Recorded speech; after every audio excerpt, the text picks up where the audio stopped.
حس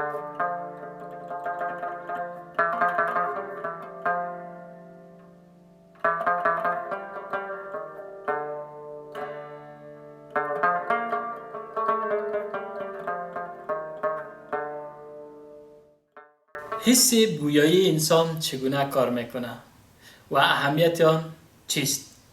وظیفه حس بویایی انسان تشخیص بوی مواد است که میتونه یک گل باشه، مواد غذایی باشه، یک مواد دیگه محیطی باشه و این حس بدن ما و شما یک پل ارتباطی است بین مغز و محیط تا بتونه بوی مواد تشخیص کنه.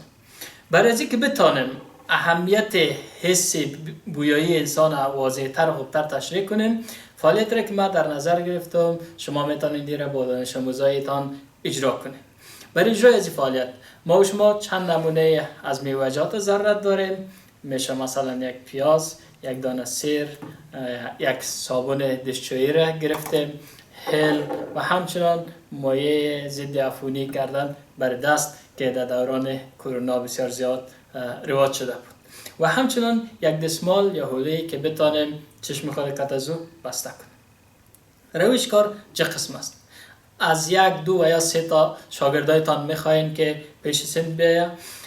پیش از این که فعالیت آغاز کنین مواد را که ترتیب دادین بر دانش آموزا نشان ندین. اول چشمای اونا رو بسته میکنین، بعد مواد آماده میکنین، برشان پیشکش میکنین تا مواد از روی بویشان تشخیص بده. من از این دستمال استفاده میکنم، البته کاملا چشمای ما شاید بسته نشوه، یعنی ما قادر باشم ببینیم ولی دانش آموزا باید نتانن ببینن. زمانی که من دستمال رو بسته کنم در چشمای من مواد نمیبینم، اما کوشش میکنم پیدا کنم که چیست و چی در پیش روی من قرار داره. من شروع میکنم. این از این قسمت این ماده رو میگیرم. باید از طریق بوی تشخیص بدم که چیست. مثلا این سر،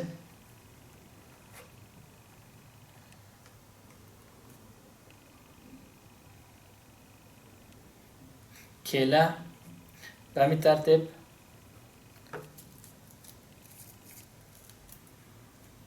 پیاز یا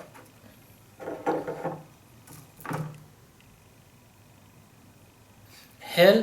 به این شکل تا آخر میشه از چند دانش آموز خواهش کنیم که بیاین این فعالیت اجرا کنن یا این فعالیت انجام بدن تا بتونن موادی که در جلوی رویشان قرار داره اونا را با استفاده از بویشان تشخیص بدن که چیست.